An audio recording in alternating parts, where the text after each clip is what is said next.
Hey, thanks for watching Four Color Commentary. I'm Mark Allen, and this is part 8 of my Atlas Seaboard retrospective. And today, maybe a little bit shorter, but today I'm only relaying information on a series that had one issue.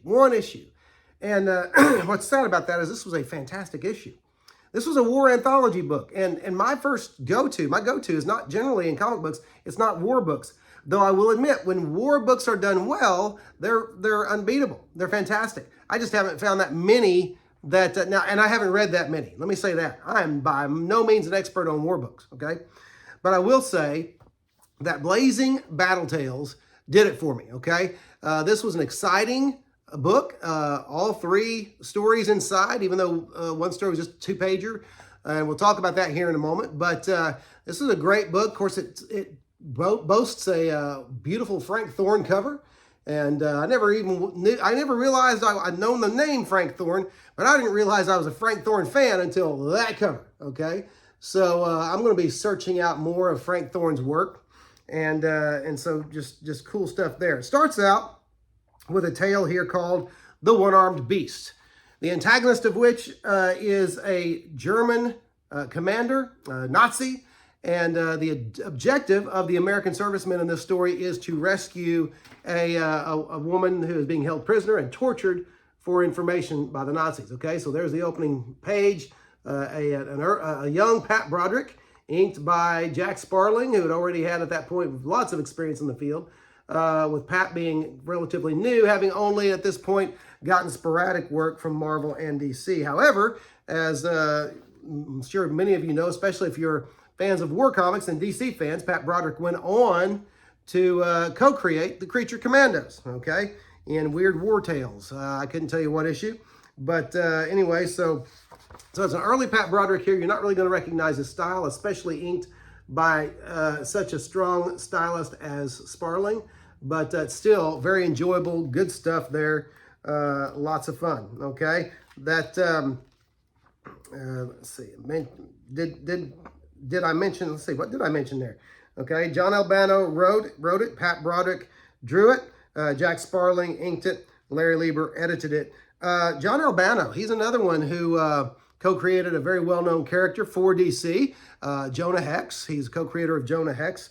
But he also, Albano is one of those names that I didn't know up to this point. I mean, I think I'd heard it a few times, but I wasn't familiar with him. And even though he's received a couple of Shazam awards in 71 and 72, one for humor comics and one for drama. So that tells you that he was pretty talented writer for the medium of comics. Okay, so anyway, John Albano, writing that first issue. There's a little more action from writing that first story, I should say. There's a little more action from the first story. Okay, with the great, exciting Pat Broderick, Jack Sparling artwork there. Okay, and then Albano also wrote the second story. Okay, with art by Al McWilliams. Now, Al McWilliams, long time, started in the Golden Age, started in the 30s, and had work. He was doing work. The last known work is from the 80s. So a good solid, 50 years or so that he was working in newspaper strips to begin with, pulps, both those in the Golden comics in the Golden Age, and then right on through. The last couple of known works of his in the 80s were for the Archie Adventure series. Okay, and I think it was like The Shield and another book, but I can't. Blue Ribbon Comics, I think, is what it was. So this story that Al McWilliams drew, not to be confused with Al Williams, of course. But Al McWilliams or Al Williamson, sorry. He wrote this book, or he drew this story called Sky Demon. Okay, I get a lot of information in my head and I try to talk too fast. Okay, so John Albano wrote it, Al McWilliams drew it, and I'm gonna give a major spoiler. This story wowed me. Okay, another Atlas Seaboard story that wowed me. All right. So be ready for spoilers if you don't want to hear them, and you'd rather search it out yourself, or if you're like me and you've had it for years and never read it, go read it. But tune me out here for a moment. But as part of this story was concerned with a pilot an American pilot who had great instincts. He was known for his nearly sixth sense in the air, knowing what targets to go after without even having been briefed on them. And in the end, near the end of the story, he wants to break off from a successful run that they made, a planned run. He wants to break off and attack a train that's passing underneath in German territory. His commanding officer orders him back. No, don't attack the train.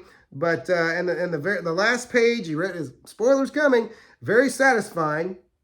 The last two panels, he says his CO tells him, I blundered when I scoffed at your sixth sense, Captain, because intelligence got word from the underground that a very special enemy was seen on board that train you wanted to attack today. A very special enemy indeed. And there you see Hitler, Adolf Hitler, sitting on the train that the captain, the pilot, wanted to attack, but his CO wouldn't let him. So anyway, great stuff there. Great twist at the end. I really enjoyed this book.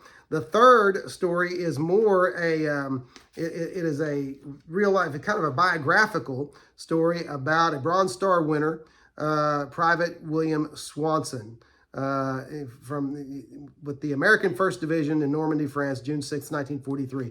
John Severin, doing his own pencils and his own inks, just really knocking it out of the park, as John Severin generally did, and did whenever you pick up his stuff. I can't help it. I know even with artists who have passed on, when I'm looking at their work, I want to speak of them in the present. But Severin always knocked it out of the park. And then there's page 2 of that book. Just great stuff there, and just a great tribute to an American hero, American soldier. So anyway, that's Blazing Battle Tales. Man, what a great book. That book, if I knew what I was getting, the level of art and storytelling, and I didn't have it, I'd pay upwards to $10, $15, maybe even $20. Well, I would pay $20 for a pristine copy. And so it's worth it to me. This is comics done right here. So Blazing Battle Tales, if you don't have it, get it. If you do have it and you haven't read it, what the heck are you waiting for? Go read it. Okay, so great stuff. And anyway, so that's another great Atlas Seaboard book. This has been a fun series for me, and it's just getting more fun along the way. I'm sure there'll be those times when it's going and then it goes boom like that, and I'll say, oh, this book was, it was a comic book. And that's pretty much the story. I'm sure there'll be those, but anyway, that's a good one. And I still say go out and find these Atlas Seaboard books, because they represent a really unique chapter of comic book history. Great medium that we are fans of, and so anyway, good stuff there. Don't forget to like, comment, and subscribe, especially comment, and enjoy that. Enjoy the commentary, and it just seems like there's more and more comments as the videos go along. And I like that a lot. I'm learning some things, as I like to do, from people who post on the videos or who post comments on the videos. So anyway, that's it for now. Thanks for watching 4 Color Commentary, and we'll see you next time.